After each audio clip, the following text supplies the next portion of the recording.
Hare Krishna, One everyone. second. We'll be on 1 second. Oh, we're on. Okay, let's see. And you can. So I'll introduce you. This is Prema Datri, leader of ISKCON Phoenix. Hare Krishna, everyone. Thank you, Hare Krishna. So everyone watching online as well as everyone here, thank you all for attending, and it's a privilege and honor to have His Holiness Hridayananda Maharaj visit Phoenix after such a long time. We're very happy to have him here. We've had his association for the last few days and had some really very nice lectures.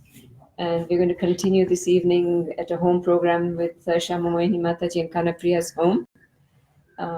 We're going to be discussing this philosophy of the soul this evening. I think most of you know Maharaj, but Maharaj used to be a GBC 15 years ago. And Maharaj is a senior disciple of Srila Prabhupada. He's been practicing Bhakti Yoga for over 50 years. And he's at Harvard. And he also helped to translate the last cantos 10, 11, and 12 of Srimad Bhagavatam with a few other devotees. And he's a great Sanskrit scholar.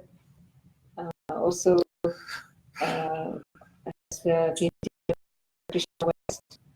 And we are very happy to have Maharaj here and learn so many wonderful instructions from him. Thank you so much.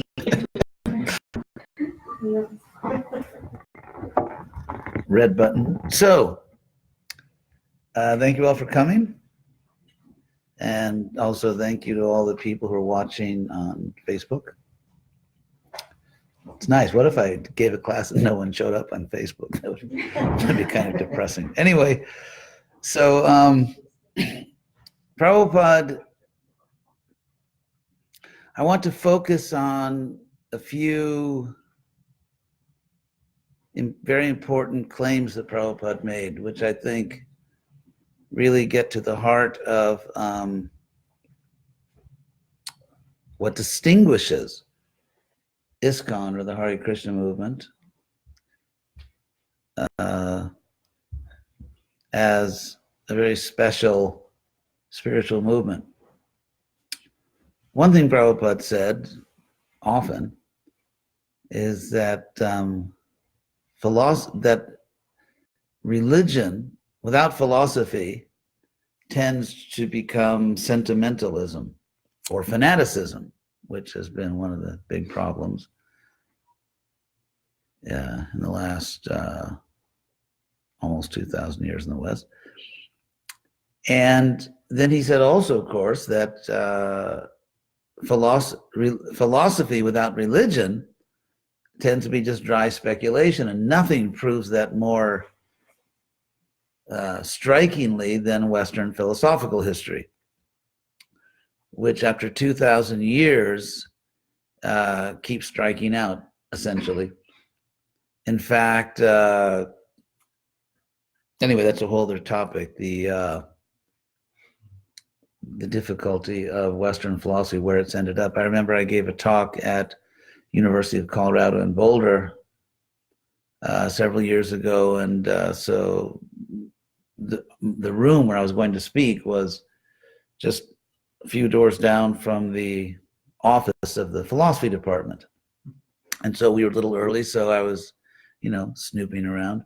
And so on the bulletin board of the philosophy department, they had a transcript of a talk given by the chairman of the philosophy department at a major university, a talk given to the parents of graduating philosophy majors.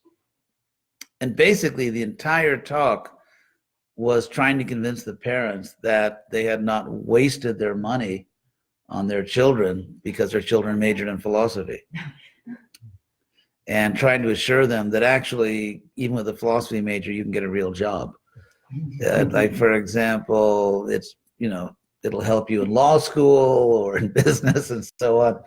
And so if you do, I guess, what you call the sociology of philosophy, in other words, if you study the role of philosophy, the role of the philosopher in society, throughout history, it's fallen on hard times and basically self-destructed because of their impudence and hubris and thinking they were too good to do metaphysics, which is, it's like one of those weapons in the Puranas where some asura throws a weapon, and if the weapon doesn't strike the enemy, the weapon comes down back and kills the person that throws it. And this is exactly what happened to Western philosophy, essentially. With the rise of science, the explosive, spectacular growth of science in the 19th century and the 20th century, and of course, there was one particular project of applied science which absolutely, totally transformed the world. And that application of science which transformed the world was called the Industrial Revolution, which changed everything. And of course, then we have the digital revolution, which is just basically, it's still sort of, feeding off the same fuel, because in the early part of the 20th century, science made sort of striking discoveries in the subatomic realm. If you think of Newton, Sir Isaac Newton, he's talking about, things like planets and the law of gravity and sort of big stuff. An apple falls off a tree. Why does an apple fall down and not up? So it's sort of, macro physics. But then you have the sort of these great breakthroughs in studying the subatomic world. And of course, to show you how that got applied science, think of the word electron and then think of the word electronics. And that says it all. Right? As in, well, I mean, it says it all if you're talking about the collapse of human civilization also, but it's, frankly, when I go to the dentist or the doctor, that's the one time I celebrate all this digital technology. So, meanwhile, back on the philosophy ranch, here these philosophers were sort of speculating and theorizing for well over 2,000 years, and just basically going around in circles. And despite all their sort of brave attempts to justify all the time and money they wasted, really not taking us closer to a serious understanding of things that are really important in life. And meanwhile, science is just, just amazingly powerful. So they had a group of prominent philosophers in the 1920s who met in Vienna, which used to be a much more important city, I guess, than it is now. But anyway, so, and it was called, of course, in German, the Wienkreis, which means the Vienna Circle. And basically, they addressed this issue that who cares about philosophy? Science is everything. And they thought, well, philosophy has to be scientific. Really bad move, but that's what they decided. So in order to make philosophy scientific, they thought they had to do away with metaphysics. Metaphysics, basically, this is a term used by Aristotle or by his students. Meta in Greek means beyond or after. So what's beyond the physical world? The metaphysical. So, for example, values. Actually, ironically, the American political system, which has spread all around the world, democracy, is based not on science. It actually contradicts all science and is based on a metaphysical assumption, which is that we're equal.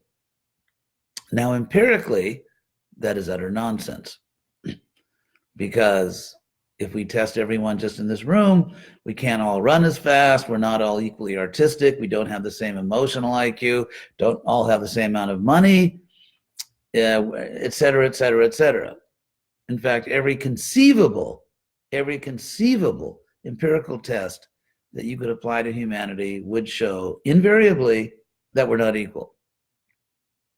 And so it's interesting that this political system arose which ignores and defies basically all empirical science and says, despite all that, we're equal.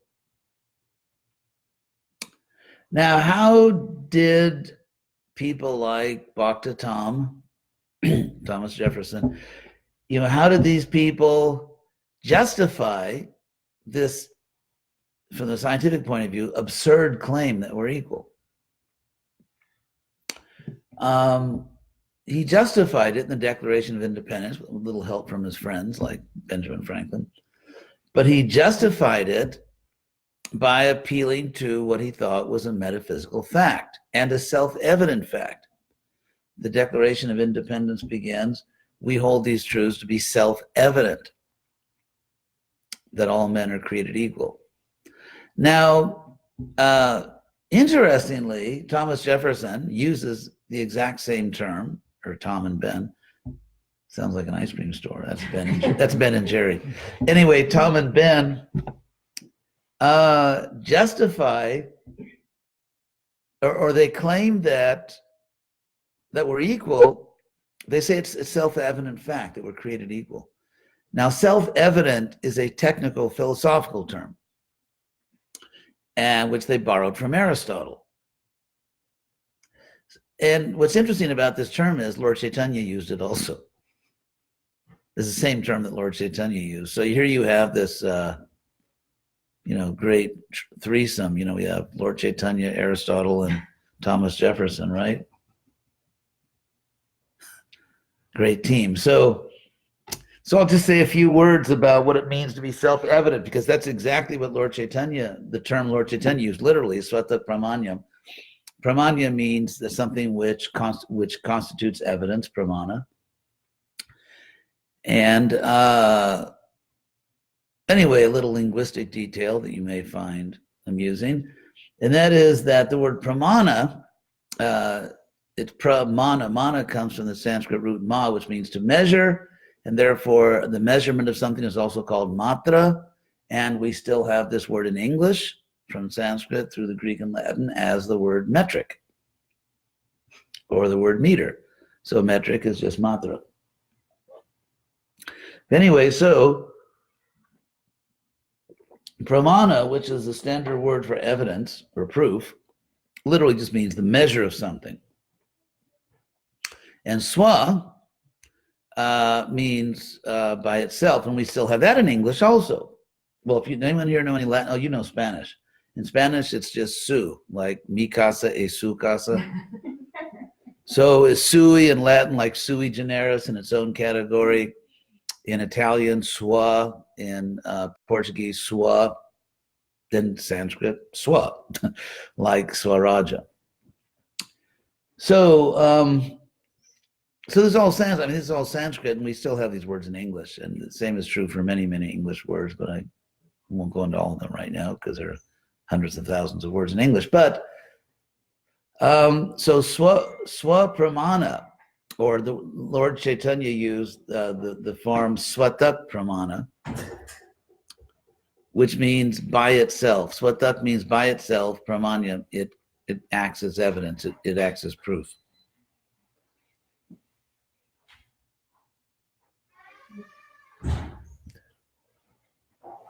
So Lord Chaitanya used that term, Swata Pramanyam, in his discussions with Sarvabhauma Bhattacharya and Prakashananda. And Lord Chaitanya was claiming that the Vedas are self-evident.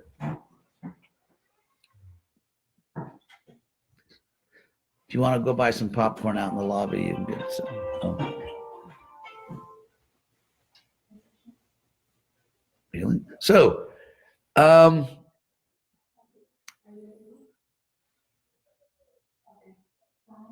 wait till the phone conversation is done.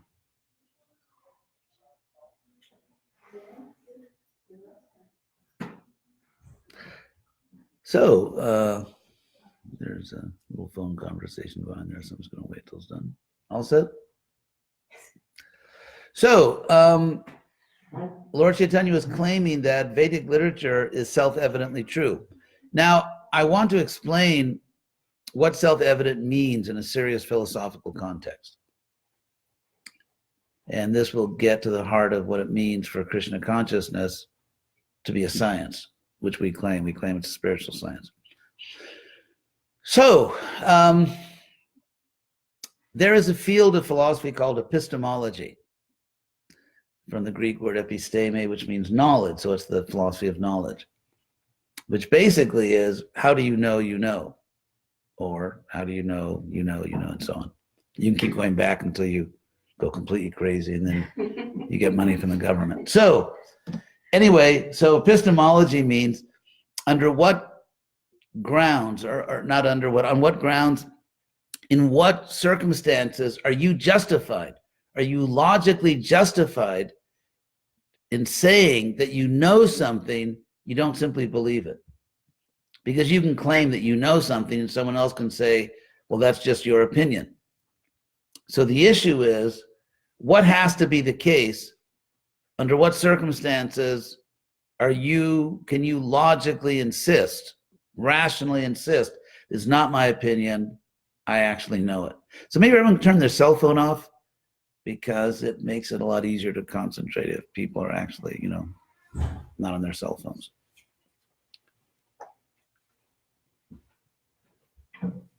So, so that's basically what epistemology is. Under what circumstances are you justified, rationally justified to say you know something? So when we look at the history of this field of philosophy in the West, what we see is that ultimately you can't prove everything.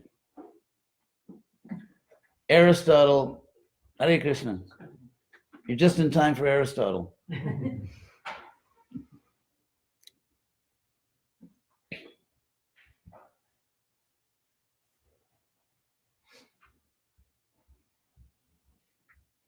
Wait till everything settles down. Come on in.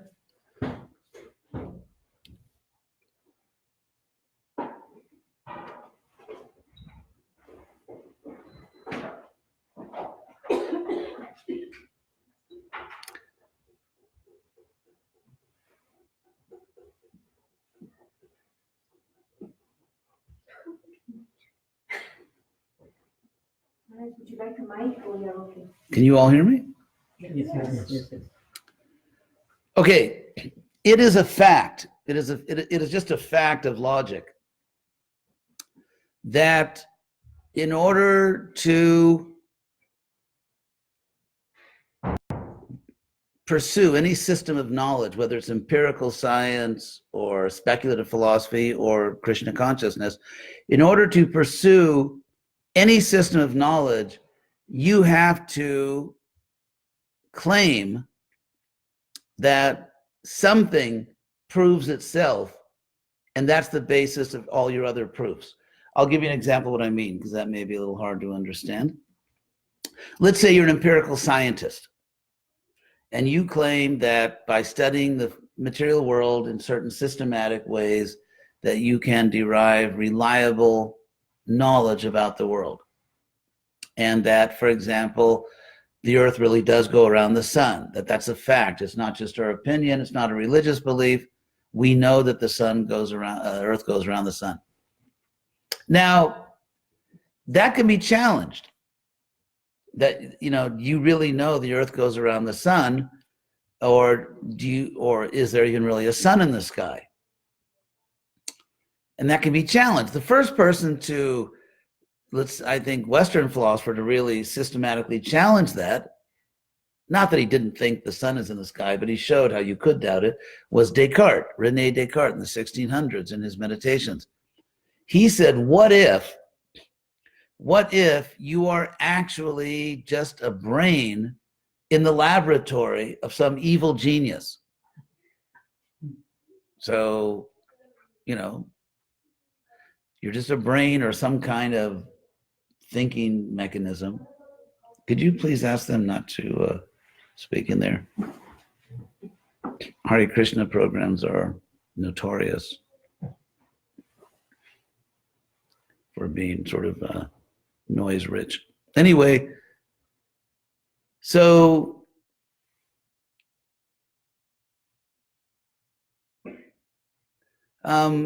what if, so how can you prove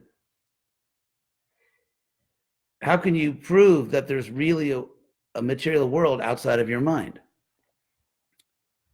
How can you prove, or the modern way they talk about it is a brain in a vat. Like, what if you're just a brain in a vat? How can you prove that you're not simply experiencing a big illusion, and in fact, there is no world outside your own mind?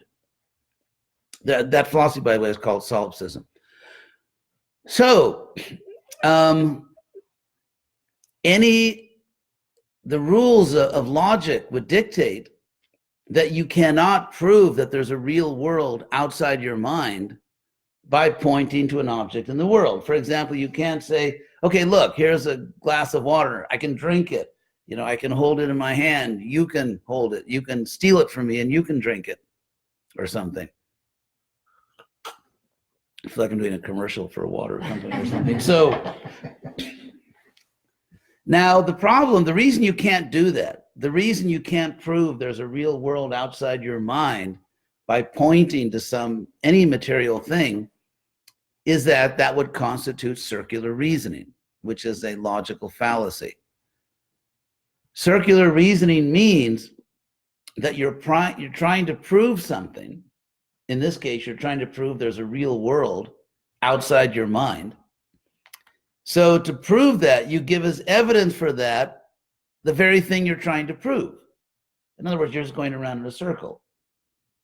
Because if the material world is just an illusion and you really are a brain in a vat, which is kind of, but let's say you are just I like Descartes, it's less icky. You know, if you're, say, a brain in a laboratory somewhere, and you're just being fed this illusion that there's a world outside your mind, if that's the case, then this glass of water is also an illusion.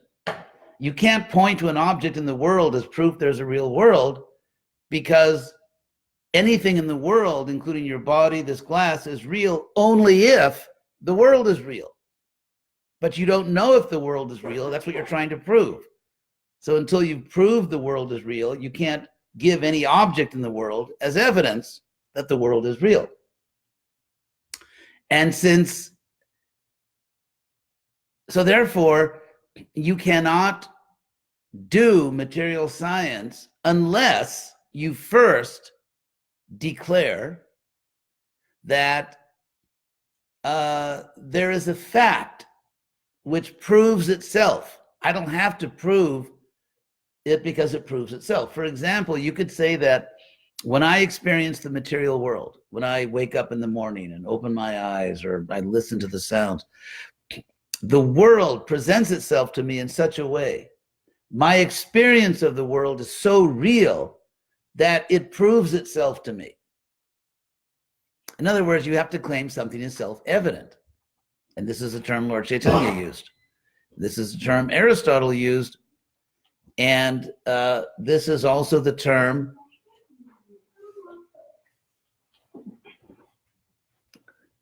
that Aristotle and Jefferson, that's right, thank you, in the Declaration of Independence. So it's like Aristotle gave the example that if an army is losing a battle and they're being pushed back, they have to take a stand, otherwise they'll be defeated. So you have to claim that something proves itself, otherwise, as Aristotle put it, you will be pushed into an infinite regress of proofs. An infinite regress of proofs. And so, so in material science, you have to claim it is self-evident that there's a real world outside your mind. Now, because you can't claim that within your science, actually, empirical science is ultimately based on, not science, it's based on metaphysics. Because the declaration that there's a real world is not an empirical fact. It's something which goes beyond empiricism, that you just say it's the nature of my experience that I declare it proves itself to me.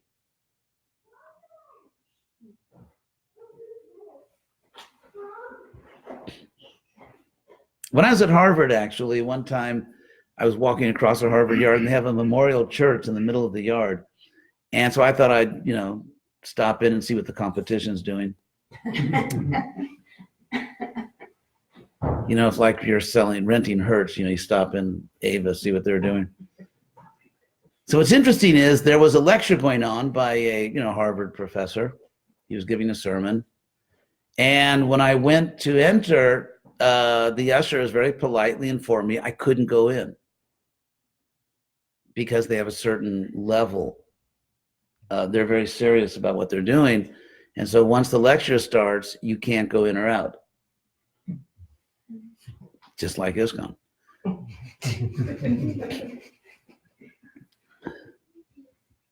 And the same is actually true of, let's say, like a serious concert, like, not a rock and roll concert. You could, throw a bomb and no one would notice it. But let's say like opera or a serious thing, they actually have ushers that you can't just walk in and disturb it.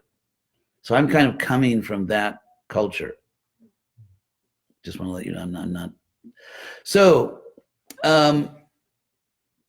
anyway, so science, but so it's very going back to the Wienkreis, the Circle of Vienna, which in the 1920s tried to sort of abolish religion and destroy metaphysics. And, we have to be scientific, therefore we can't talk about the soul or God, we can only talk about material things. The problem with that is that when you claim that only empirically proved claims can be taken seriously, that claim is not empirical. In other words, you can't empirically prove that only empirical processes are valid. You can't empirically prove that. That would be circular reasoning. It's a logical fallacy. And therefore, it's like never say never. So if the statement is true, that only empirical claims are serious, if the statement is true, then it's not true because it's not empirical. So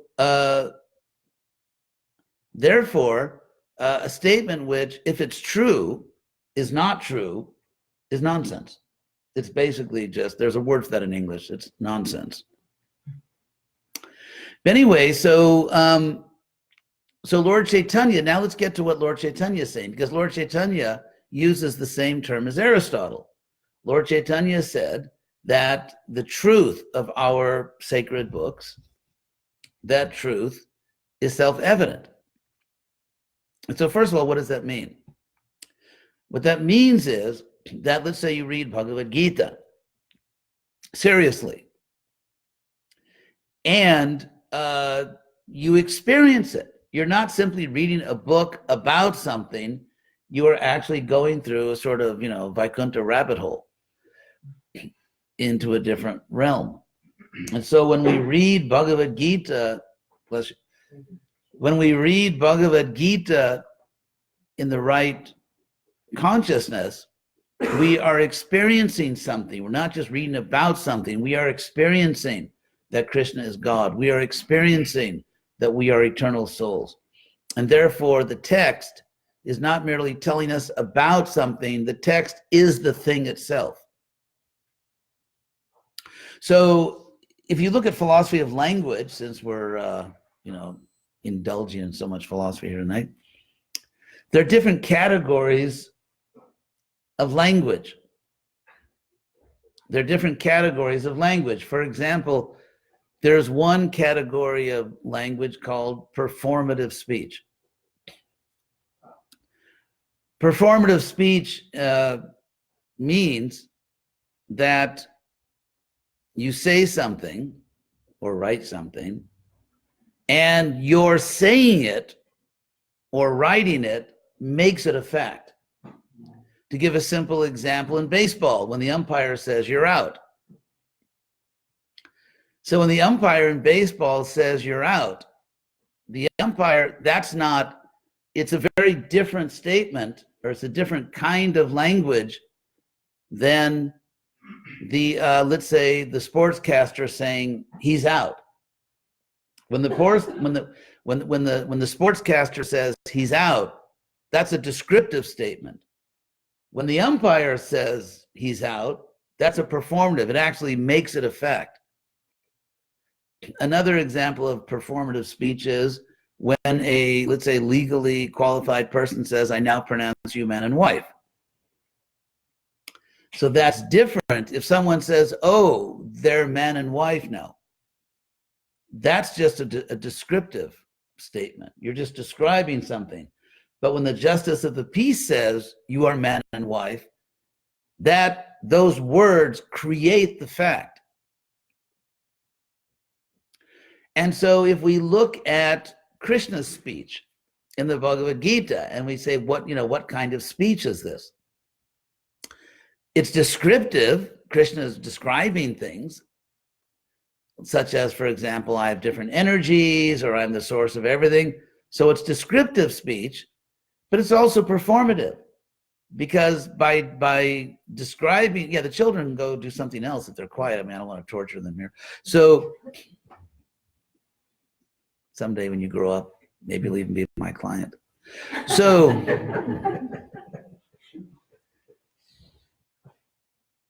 So Krishna certainly is describing different things in the Bhagavad Gita, but he's also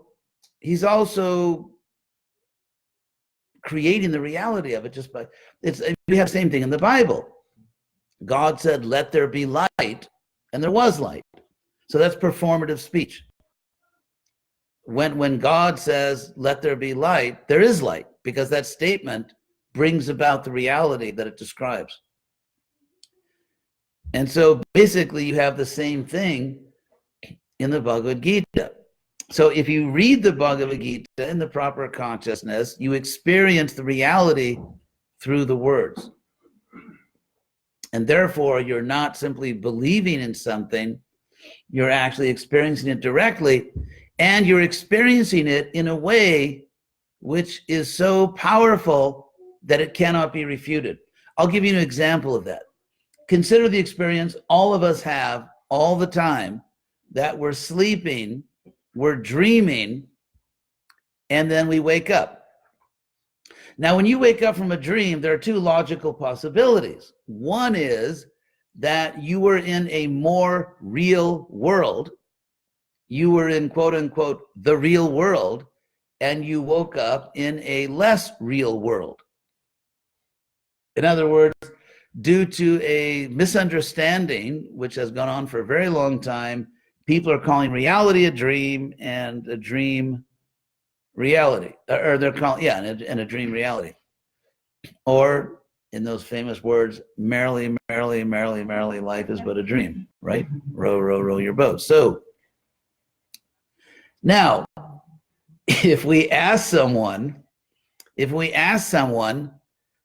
how do you know that you were dreaming and you woke up and now you're experiencing the real world?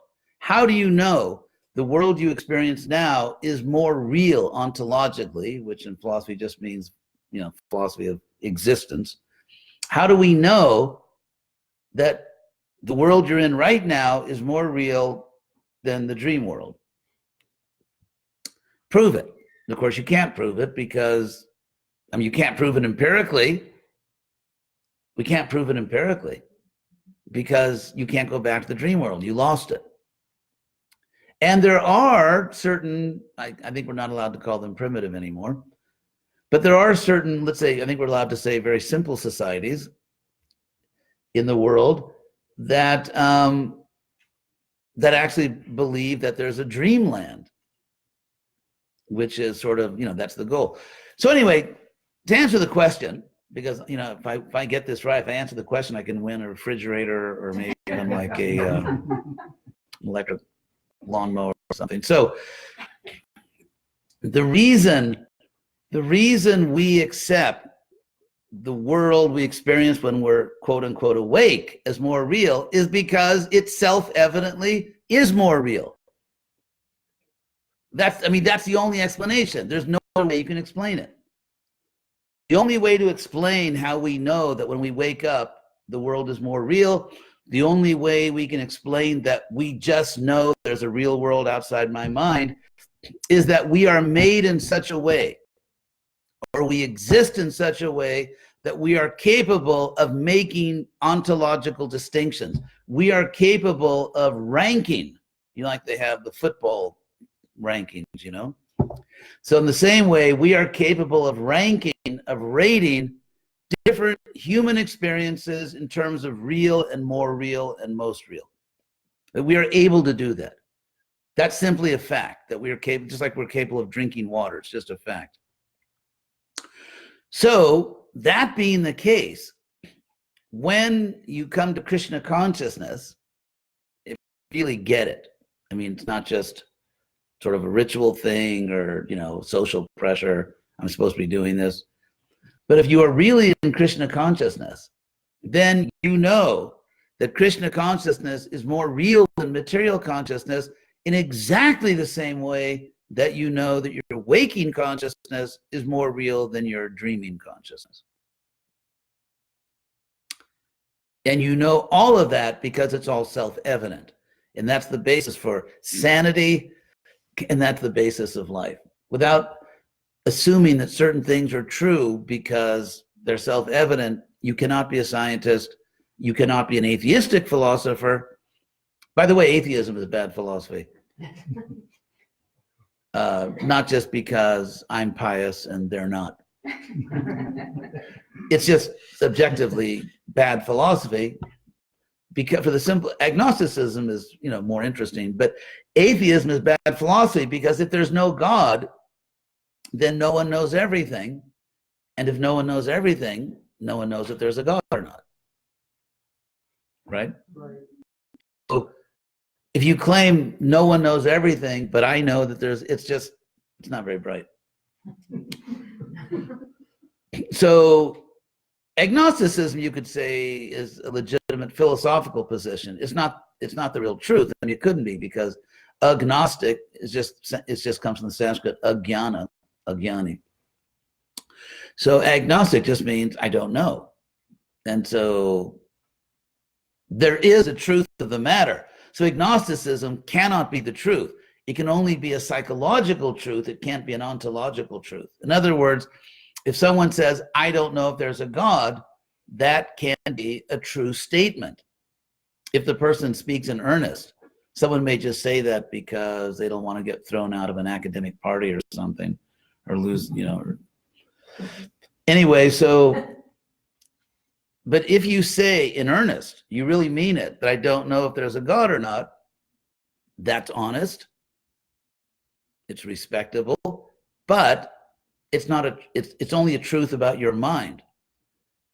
Because ultimately there is a God or there isn't a God. One of those two statements is true. And so I don't know is only a truth about my mental state. It's not a truth about the world.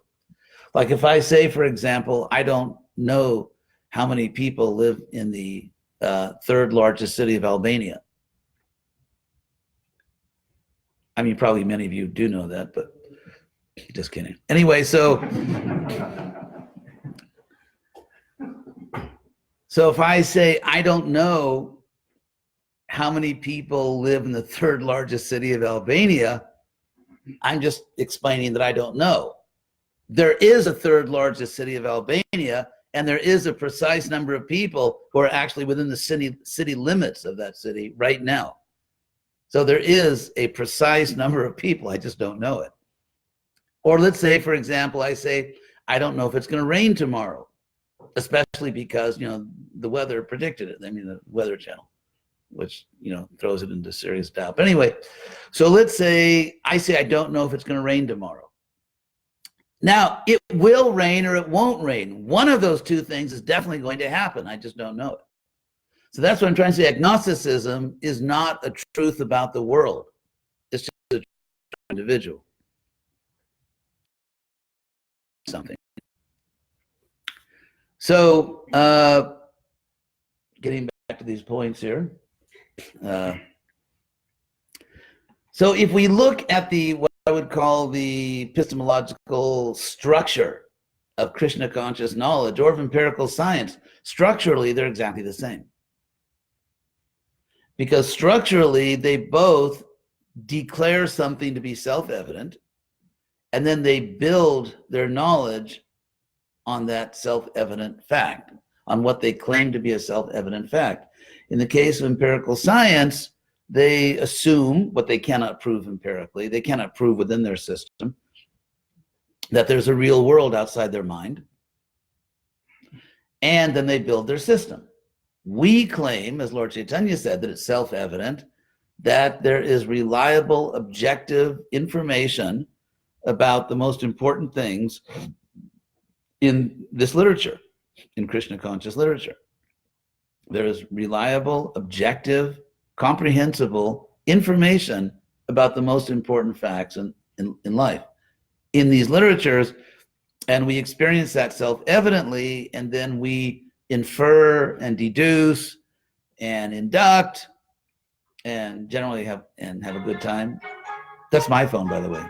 I'm allowed to. Spiritual leaders are allowed to be hypocrites. Okay. Let me just stop that. Stop. Okay. Actually, I programmed it just to entertain you. That was a minuet, so turn to the person next to you. And so,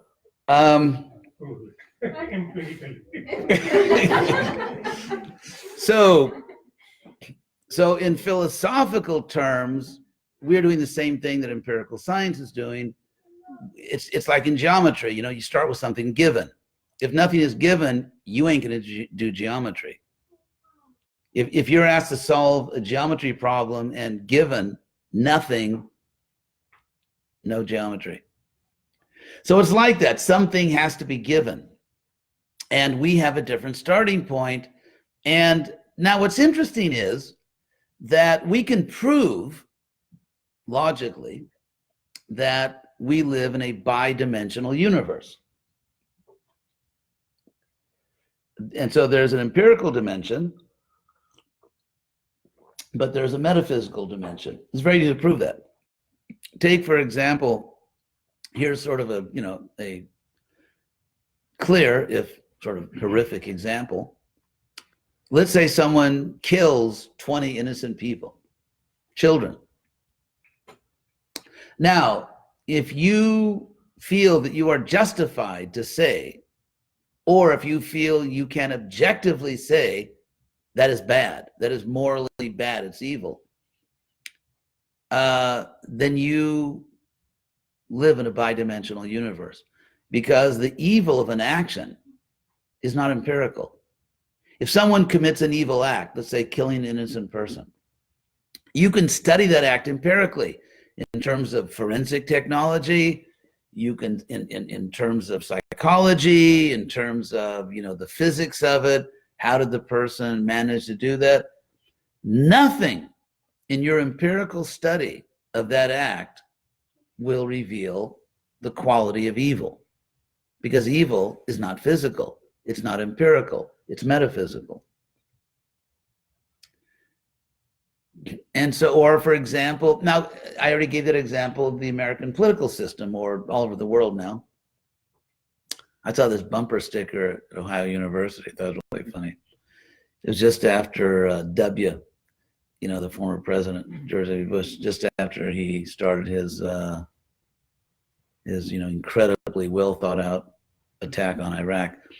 So, I'm being facetious. You're being facetious. Yes, I am. So, I saw a bumper sticker that said, if you don't cooperate with America, we are going to bring democracy to your country. It's like a threat. But anyway, so if you look at democracy, as I already said, democracy rejects all empirical evidence, like all of it, and instead bases the system on an empirically nonsensical, totally unprovable, metaphysical assumption that we're equal. That we're equal. Every stop sign in this country is based on a metaphysical assumption. Because when you put up a stop sign, it's the old freedom versus security dance. Because obviously, say you live in a town and say, we never had stop signs, we never had traffic lights in this town, it was so nice. Now, if they put a traffic light up in your little town, you have less freedom, but more security, or a stop sign.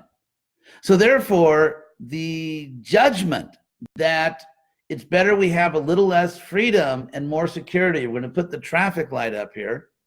And obviously, someone who deeply believed in this was in charge of the road that comes out to this house, because they put up a truly remarkable number of traffic lights. So, but that is a metaphysical judgment. Security, in other words, security is an empirical fact. Like, you are secure, you're not secure. You can look at crime statistics and, say that these are my odds. These are the odds. I probably won't be a victim of physical violence. I have a 99% chance, or certain parts of the country it can be a 3% chance. So, but when you talk about security, that's just a fact. When you value security, when you say that we should have security, now you're talking metaphysics. In fact, any English sentences that uses the auxiliary verb should or must is a metaphysical claim. If you say, for example, mothers should feed their children, that's a metaphysical claim. It's true, but it's not an empirical fact. There's no, an empirical fact just says what is, not what should be. Any English sentence which has the auxiliary verbs should or must is a metaphysical claim. You are claiming to know something which is not empirical.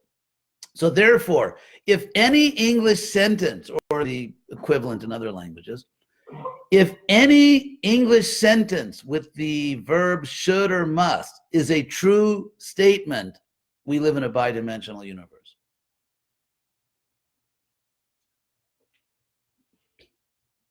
So now, what you probably noticed by now is that the materialistic people are not really bright. And here I'm talking about philosophical materialism. I'm just talking about someone that, spends too much money, or just as a, I don't know, just pigging out in life. By materialistic here, I'm speaking in a philosophical sense, philosophical materialism. Now, just very briefly, if you look at the history of the relationship in the West between science and religion, it's pretty awful. Things were kind of going swimmingly under the pagans. The pagans had a lot of common sense that kind of vanished from the world when it became taken over by a Middle Eastern fanatical religion. But when you go into the collapse of pagan civilization, which had become Christian, and you go into the Dark Ages, the Middle Ages, it's very interesting. Just one quick thing you may not know. Why do they call it the Middle Ages and the Dark Ages? Why do they call it that? And by the way, those terms were given by the people that kind of started the Renaissance. And why did they use the word Renaissance? Rinascita in Italian, the rebirth. Rebirth of what? So you have something that existed historically, and then it vanishes. And when it vanishes, that's the Dark Ages. And then when that thing that used to exist comes up again, you call it a Renaissance. It's a rebirth of what we used to have and what we lost in the middle part when everything became really ignorant. Now, what's interesting about that term, Dark Ages and then Renaissance, was that it referred to Vedic culture, which people may not know. Because if you look at Greco-Roman civilization, it was just what I call Mediterranean Hinduism. And I'm using the word Hinduism intentionally because it was kind of like you can worship this, you can worship that. It wasn't like real strict about what you worship. One reason was because, like in India, they understood that there's one reality, Brahman, or there's one absolute truth, and there are different demigods, and that different cultures call them different names, but they're referring to the same truth. And so just as in Hinduism, they have that understanding that there's a certain spiritual or celestial reality that you can call by different names. That's exactly how people saw things in Greco-Roman civilization. Not only that, they spoke languages which are very, very close. I mean, you would be startled to know how close to Sanskrit, ancient Greek. I mean, I won't go into all the historical linguistic details, but it's really close. And it's not just that words sound the same. Like, for example, in Sanskrit, if you're addressing your mother, you don't say Mataji, that's Hindi. In Sanskrit, if you're speaking to your mother, you say Mater. And your father is Peter, which is paternal in English. Daughter is Duiter, sister is Swasser.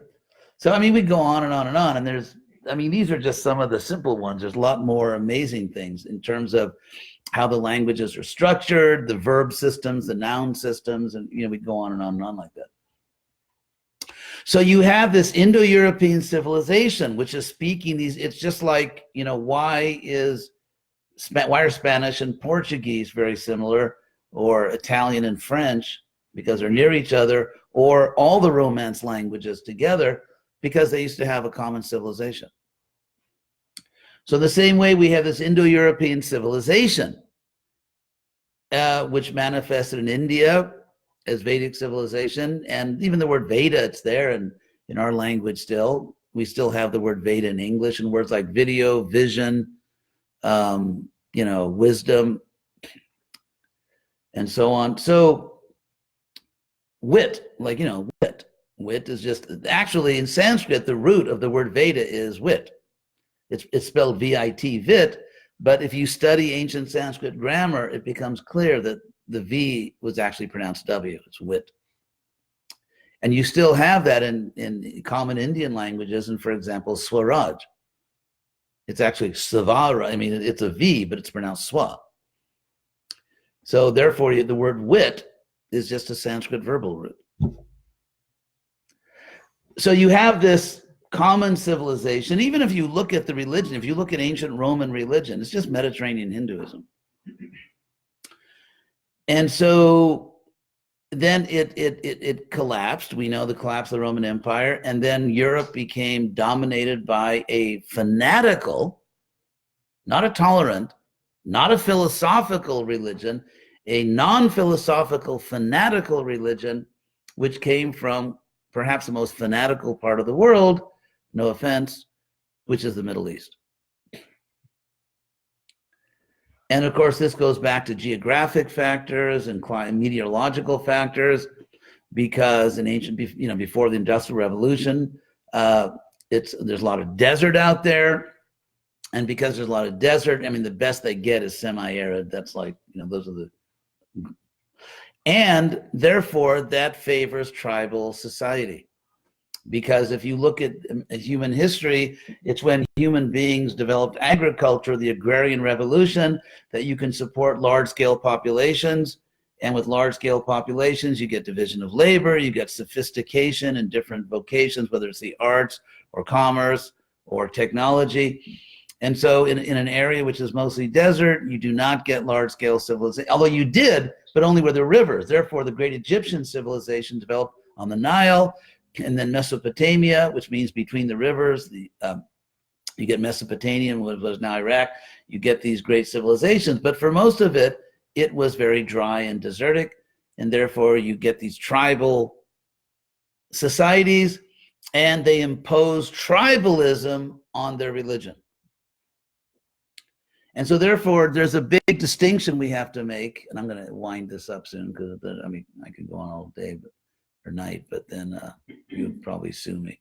But And that is, there's a big difference between tribal monotheism and philosophical monotheism. Tribal monotheism means you believe in one God, but my God can beat up your God. And they say, well, no, my God can beat up your God, so let's fight. And whoever, kills everybody else, we have the real God, which is a highly philosophical way of doing theology. So on the other hand, you have philosophical theism, where you understand philosophically that there's one God, and therefore if you worship or you intend to worship a supreme God, philosophy has no boundaries. Philosophy, so you have the same philosophy I do, so therefore we're doing the same thing. We may have different words for it, or we may have different nuances or details, but basically we're worshiping the same God. And that's how the Greco-Romans thought. That's how the Vedas teach. There's a famous verse in the Rig Veda saying the truth is one, the reality is one, but it's invoked, it's called by different names, by different people. So you have this Greco-Roman, Indic, Vedic civilization that was philosophical. By the way, these are the only two parts of the world that produce independently advanced systems of philosophy. You may think, well, everyone has philosophy. No. The only two parts of the world that independently, autonomously developed full philosophy. By that, I mean you have epistemology, philosophy of knowledge, ethics, you have philosophy of existence, you have, and so on, real philosophy. Only two parts of the world, Europe and India. Philosophy went to China and Japan with Buddhism when it went from India. And even there were periods of great Muslim achievements in philosophy, but they were just building on Greek philosophy because the Muslim actually had a renaissance before Europe, and they preserved Greek philosophy and they just built on it. They didn't have an independent system. So anyway, the Renaissance. So in Krishna consciousness, and I'll end with this. So because religion became so fanatical and so destructive and horrible. I mean, the Muslim invasion of India is a great example of that and what they did. That's a very long story. The atrocities, Al-Biruni was the secretary to this, wasn't Muhammad Ghazi, the first great invader. He kept a journal. And he actually said that, our purpose here is to destroy Vedic civilization because, they're heathens and blah, blah, blah, and all their, nonsense. So they had an explicit purpose of destroying Vedic civilization, which of course they didn't. And and then the Christians, of course, were also very fanatical. I mean, if you read the history, you've heard about the Crusades, the Inquisitions, and all that. So, you may think it was really bad, but if you actually study the real history, it was much worse than you think. So because you have this awful fanatical history. I mean, there were saints, there were pious people, there were very good people, but there were so many atrocities, there was so much evil in the name of religion that when you get the Renaissance and the scientific revolution, the Age of Enlightenment, people in the West, intellectuals in the West, develop what's called the War Thesis, or the battle thesis by historians, which means the conviction that religion is the enemy of progress. It's the enemy of objective knowledge. It's the enemy of science. And if we want to have real civilization and advance scientifically, we've got to get rid of religion. You see that in the French Revolution. You see it in Darwin. You see it in Marx. You see it in Freud, and so on and so forth. So that was a pendulum effect, like really bad religion, and then, this really bad science that hates religion. Now the pendulum's calming down, and we're entering an age when we can be more objective and not, because the idea that science is naturally materialism, that philosophical materialism, that the only real thing is matter, is the natural philosophy of science, is absurd, self-contradictory, philosophically idiotic. And in fact, most of the great scientific discoveries in history were done by religious people. So, who often were actually inspired. For example, just one last example and I'll really stop. Good old, Bhakta Copernicus, who discovered that the Earth goes around the sun. The solar system is heliocentric, not geocentric. How did he discover that? He was inspired by Plato. Plato has these religious statements where he says God is like the sun, and the center of all light, or the source of all light. So inspired by a religious idea that God is light and light is a center of reality, he then did the math and figured out that the world is heliocentric. Newton, ditto for Sir Isaac. Inspired by religion, trying to show that we live in a world created by a rational God, and that's why the world is rational, governed by laws. The very idea, which is the foundation of science, that ultimately the universe is not merely physically chaotic and crazy, and you could never understand it. No, the universe is logical. The universe follows rational, discoverable laws. That whole idea, which is the whole basis of science, came from ancient religious ideas. Actually, give a shout out for the pagans here, because, we're pro-pagan. After all, we are pagans. Because the pagans had this great idea, and it's actually true, that God is a supremely rational creature, not jealous, not angry, not a God that needs a whole list of 12-step programs, but that God is actually a completely rational being.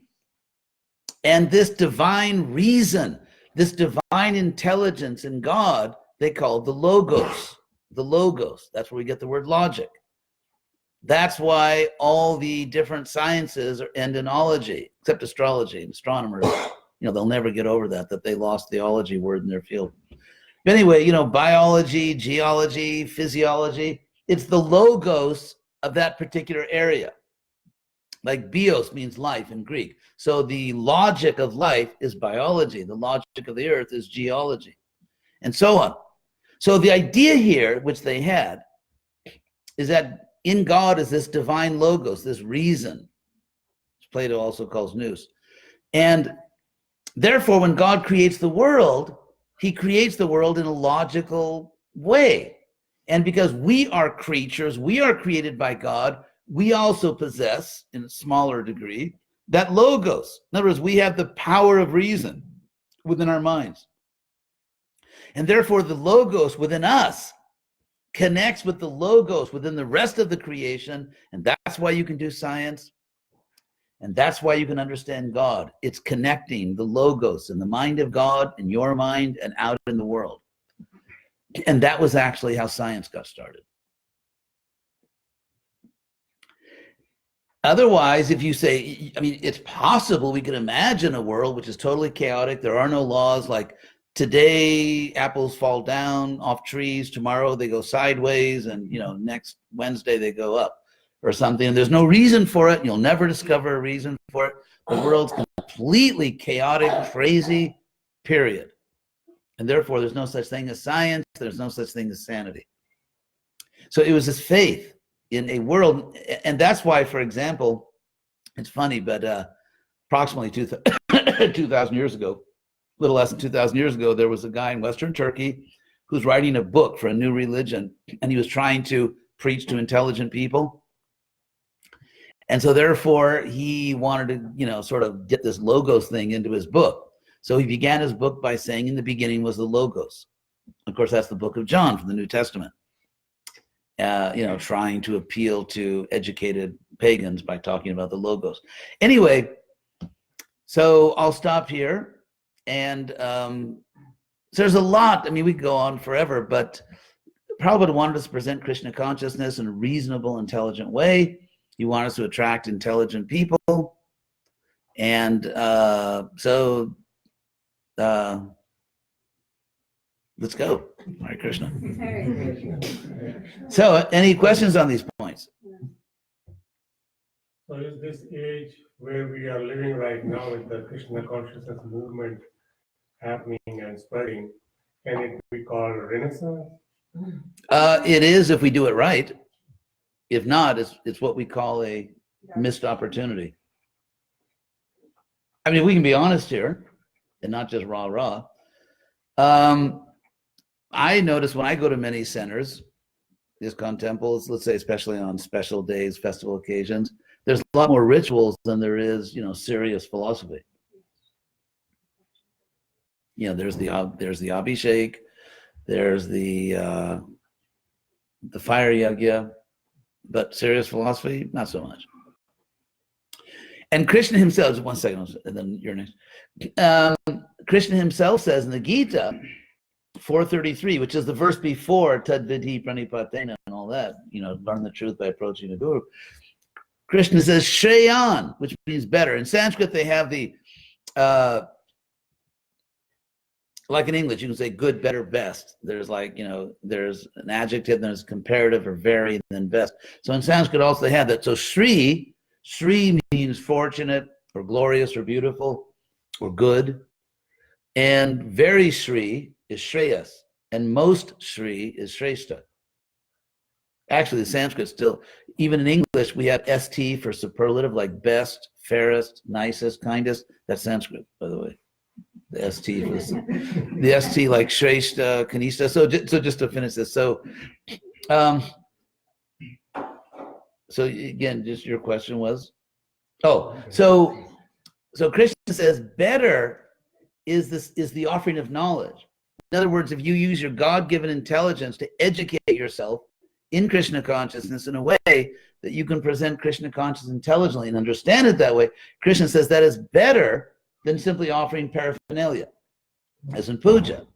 Now, it doesn't mean we don't do puja. We do it. I mean, we all do it because, it's part of our path. But Prabhupada said that's to give us strength so that we can go out and teach. And when it becomes an end in itself, it's like bye-bye birdie. It's just we're missing the point. When it becomes an end in itself, then we've missed the whole point. So yes.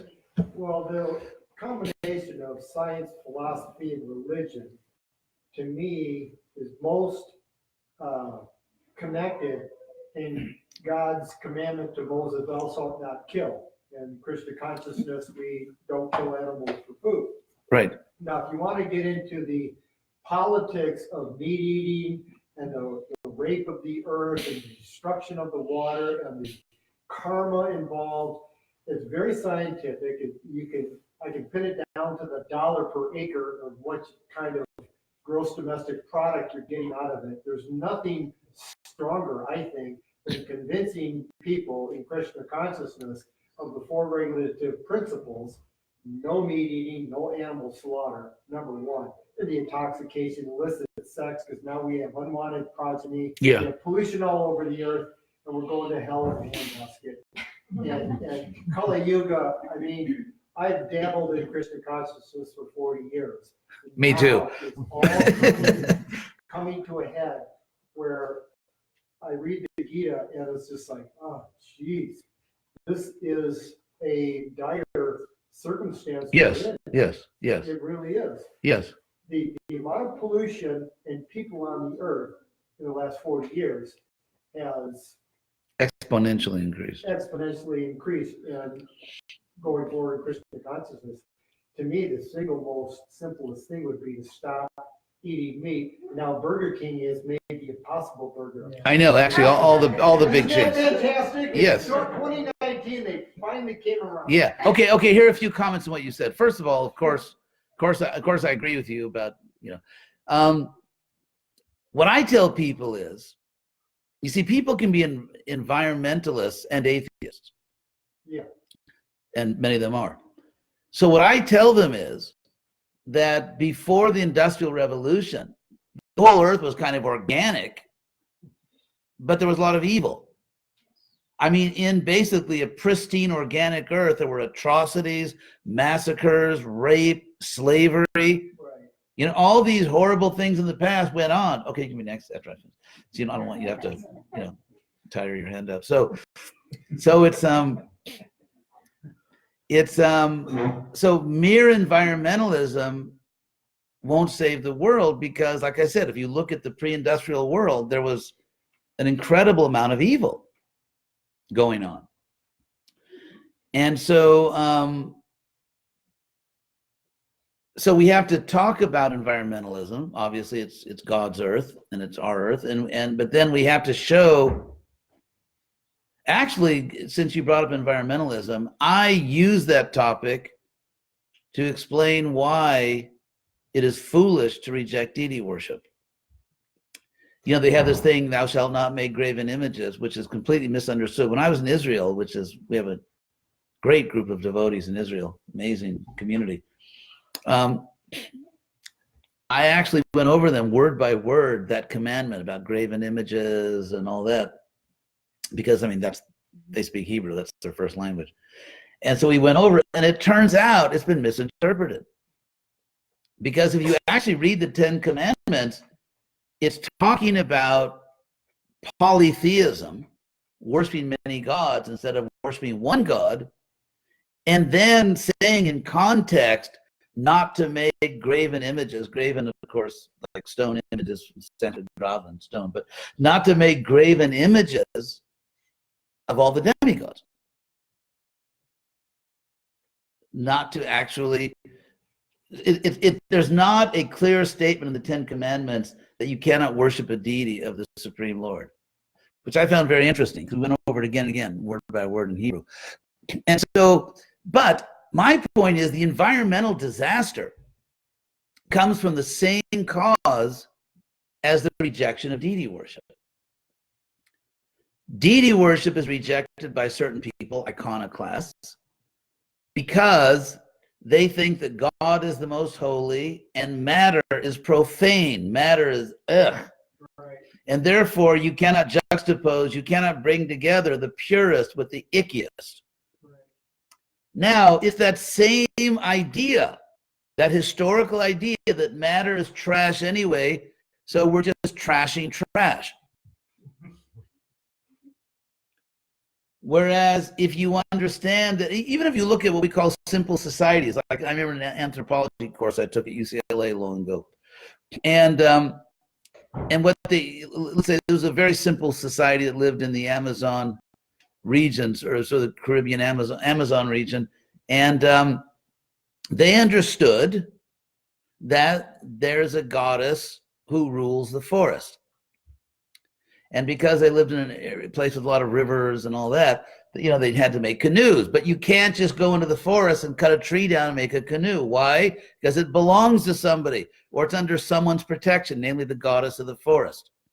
And therefore, you have to get permission. Obviously, this worldview is not going to lead to an industrial canoe factory. Or, for example, when I was doing my research, my doctorate at Harvard, I was reading a Sanskrit text from South India that was talking about how you build a temple for Vishnu. It's very interesting because they knew, you know, as everyone knows, that when you build something, you first have to level the land. You don't build something on, you know, land that's not level. You have to level the building site. So in those days, they leveled building sites with plows. You know, they didn't have tractors, they used plows. And since they're building a temple for God, for Vishnu, you don't want to just use some plow you use to grow your rice. You know, God gets his own plow. So that means you have to cut a tree down to make the plow. Now you can't just cut the tree down. When you find the right tree, you have to first of all acknowledge that you are destroying, you're not simply killing a tree, you're destroying a whole community. Because trees are the center of communities. There are birds, there are insects, there are animals that, you know, use the shade of the tree, feed off the tree. There's a huge community around that tree. And you are disturbing, or in some cases, you know, really killing an entire community. And therefore, you have to acknowledge that. You have to apologize to all the other souls that you are disturbing. You have to, you know, pray on their behalf for their welfare, and, you know, ask forgiveness, so on and so forth. And so, what we know is that with the combination of basically what Christianity brought to the Western world was a tribal monotheism that rejected all other superior beings.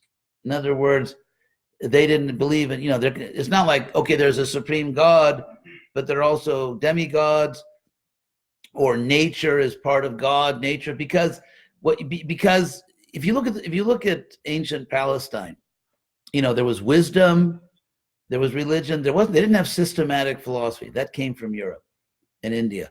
And so with systematic philosophy, you begin to understand that actually everything is one. So that, nature, matter, is God's, maybe Krishna calls it his inferior or external energy, but it's still part of God. And that's what Prabhupada says in the beginning of the Bhagavatam, this difference between the concept of God and the concept of absolute truth. Absolute truth means that everything is part of God. Everything is ultimately divine. Therefore, matter is also divine and also belongs to God. God is within matter. And therefore, when you deal with matter, you are dealing with God. Isavasamidam sarvam. And therefore, but this worldview which stripped nature of divinity, it stripped nature of divinity and made it just profane. The body is evil, which, by the way, that was brought to you by, among other people, St. Augustine, who for 10 years before he became a serious Christian was a Manichaean. That was a group of people following a Persian prophet named Mani, who believed that why is there evil in the world? If there is a God, why is there so much suffering in the world? Because the God who created this world, the God of Abraham, Isaac, and Jacob, the God of Jesus, is the devil. And because the devil, you can understand why with a philosophy like that, he didn't die a natural death. So because the devil created this world is evil. Matter is evil. Matter is evil. Your body is yuck. Your body is evil. You find this in Calvinism. Oh yeah, you'll get to in a second. You find. Sorry, we'll get to you. You're very patient. So I won't go into the Calvinists. New England basically was settled by Calvinists and people similar to Calvinists. Not all of them, but people like Jonathan Edwards, who talks about how disgusting and filthy you are and how evil you are and blah, blah, blah, blah, blah. And so with that kind of, and so that's St. Augustine, who, by the way, is the most influential theologian in Christianity for many, many centuries. And so with that kind of philosophy, environmental crisis, no problem. Matter is evil anyway. You're just trashing trash. And so anyway, I could go on and on and on. So what we really need is to get back to this Vedic philosophy. And let me ask this young lady who has been sitting forever there trying to ask a question. I was just, there's just a lot of questions that happen. That's why I like philosophy. But with what you just said, evil, perhaps, what if evil isn't evil? What if evil is rebellion? And rebellion is the irrationality that causes the form, that causes us to want to rationalize and bring that, it's like kind of how you're saying goodbye. Okay, I think I know what you're getting at. I'm going to jump into this. Okay. Thank you. Mm-hmm. That was a great opening. You got to travel with me, and ask these questions. So first of all, it depends on what kind of rebellion it is. For example, someone can say to you, okay, I just don't want to be with you right now, or something like that. I respect you, I love you, but I just want to do what I want to do, which is not nice, but I don't know if you call it evil. However, if someone says, I'm rebelling against you, bang, bang, you're dead, that's evil. What makes it evil? Because it's like, I know that's a crazy, it might sound like a crazy question, but it's just like maybe what you find rational, the other person finds. No, that's like postmodern subjectivism. Okay, I'm going to get right to that now. Okay. Because I think one of the greatest evils in the world today is postmodern subjectivism. Okay. What is that? I'll explain what I mean. Okay. Okay. It's the idea that there are no great truths. Everyone just has their own opinion. And so your opinion is my opinion. Of course, the problem is if that was true, it would be a great truth. So atheists have this wonderful habit of contradicting themselves. I mean, I saw this, there was this guy named Richard Rorty. He was one of the most famous philosophers in the 20th century. And I preparing for some of my talks, I was watching him, like different lectures he gave and interviews. I couldn't believe it. I mean, how did you get a job at a university? It's because he was saying things like, there are no great truths. Well, that's a great truth. So if you say that, everyone just has their own opinion, is that just your opinion? So it's just nonsense. It's just babbling. Okay. It kind of rules out that opinion of that opinion. No, because if we, for example, first of all, we know, I'm going to defend objectivity. Okay. Now, take, for example, God, I keep giving the same examples. I'm lecturing in so many places. I got to get some new material, So I'm boring myself. But anyway, okay, right now we're here at this program. And there's a balance here between subjective and objective, because on the one hand, everyone here is a unique person. And therefore, everyone has their own unique experience of what we're doing here. At the same time, there are millions of objective facts. For example, we are in the state of Arizona. We are not on Saturn. Now, if someone says, well, that's your opinion, I think we're on Saturn, then, please take your meds. So, no, actually, we're in Arizona. We're not on Saturn. And so, or for example, we all agree that, let's say, that we're all human beings. We're speaking English. Now, the reason computers can't really think, which you experience every time you call up some company and get a computer on the other end, is because language, just our normal communication, we just be talking to each other. And that is extremely complex. Computers are nowhere near, scientists are nowhere near figuring it out and programming it. Because in terms of nuances, tone of voice, our syntax, our grammar, like you are not going, as opposed to you're not going. And so what I mean to say is language is incredibly complex, much more than we think. Human language is much more complicated than most people imagine. And yet right now we're all speaking English, and I am quite convinced that we are communicating, whether we agree or not on this or that point, but we all understand each other. We're all speaking English. And that is a fantastic, huge area of objectivity. We agree, for example, in all kinds of moral principles, because everyone here is a lady and a gentleman, and no one says, you can't say that, in other words, all of us are agreeing to a set of moral standards of mutual respect, and so on and so forth. And even and if we really wanted to get down and analyze it, we could probably pull out dozens and dozens of moral assumptions that we're all making here together.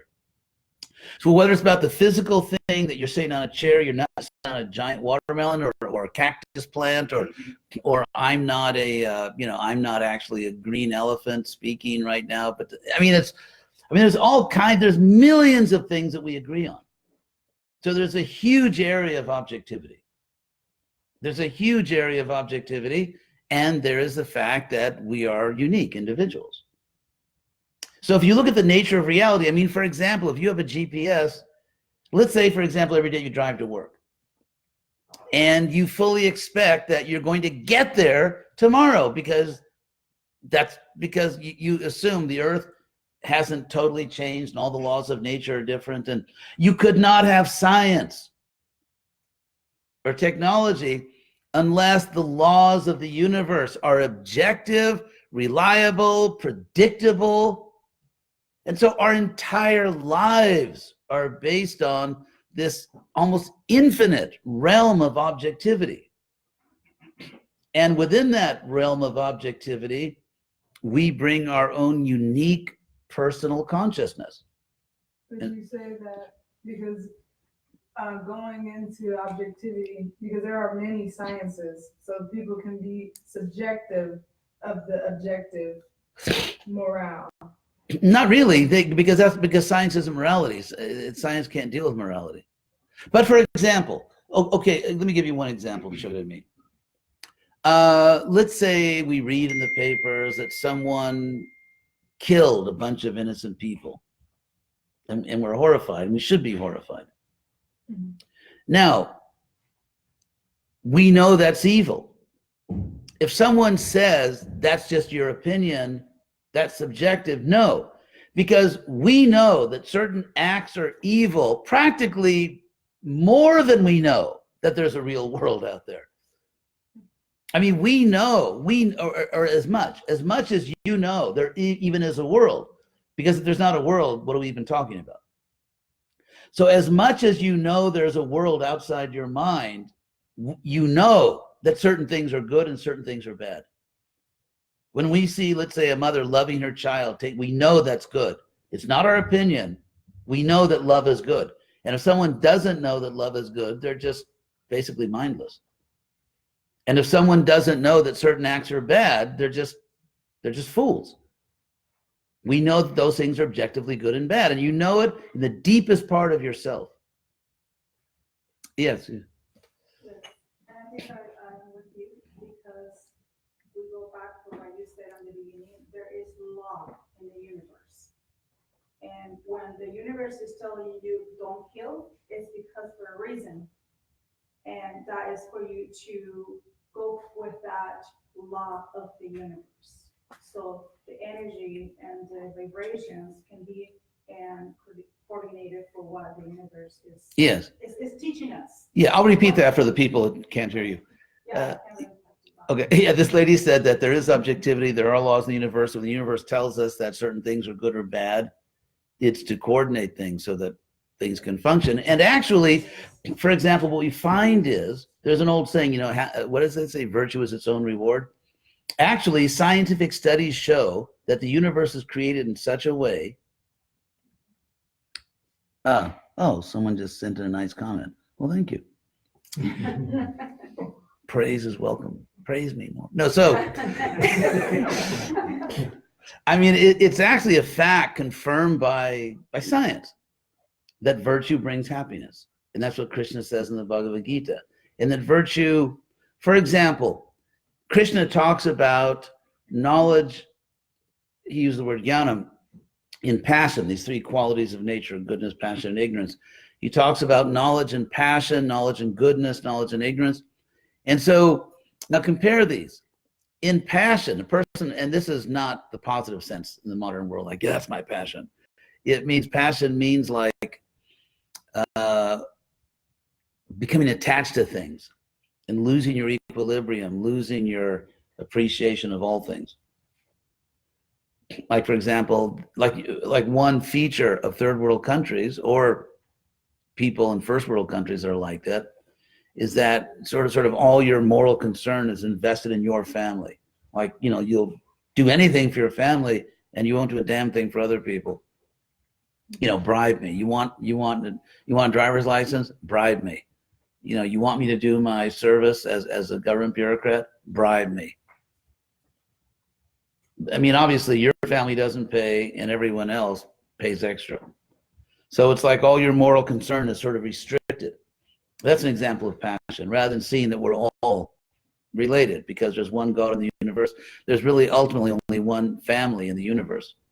So in passion, you see the differences of people, like different species, different genders, races, ethnic traditions, different religions. And in passion, in this jargon, in passion, those are just fundamental differences. People are just different. Men and women are different. People from different countries are just different, different ethnic communities, whatever. Whereas in goodness, you see that within everything, all life, is the same spiritual nature. That ultimately, despite the differences, there's a real oneness, a real equality, which is based on the fact that we're all part of God. And so that's not just an opinion, because people who are in that state of consciousness function better. They are happier. They bring happiness to others. They're healthier even. It's just a better life by every conceivable measure. It's a better life. And it's a more enlightened life. They know everything. Krishna says, they know the differences. I mean, I actually notice there are different species on this planet. I actually notice there are different genders, different races, different ethnic traditions, different religions, different ages, different age groups. I actually notice that. However, what is really striking about the world is the oneness, the equality. That's the deeper fact. That's the eternal fact. The differences are temporary. The equality is eternal. And so that's not just an opinion, it's a fact. You see, in order for everything really to be relative, it has to be a fact that there is no ultimate spiritual reality. Because if there is an ultimate spiritual reality, then there is objective truth about the most important things. And therefore, to say it's all relative, you're claiming to know there's no spiritual reality. But how could you claim to know that? How could you, unless you're God, how would you know that? How do you know there's no soul? In fact, we know for a fact that there must be a soul or something like a soul. It's logically impossible that we are the bodies. Because the example that Krishna gives in the Bhagavad Gita is that he says, Dehi nosmin jata dehi. Just as in this body, the embodied soul experiences Kumara, childhood, Jovana, youth, adolescence, that most rational time of life, joke, and Jara. God, I mean, the fact that I survived my adolescence, that I'm still physically alive, is proof that God exists. There's no other rational explanation of how I survived my teenage years. So anyway, so Krishna says, we all experience childhood, youth, and old age. And yet, I was a child. I was a teenager. I'm an adult. You're the same person, but the body's different. Your baby body didn't stretch into your adult body.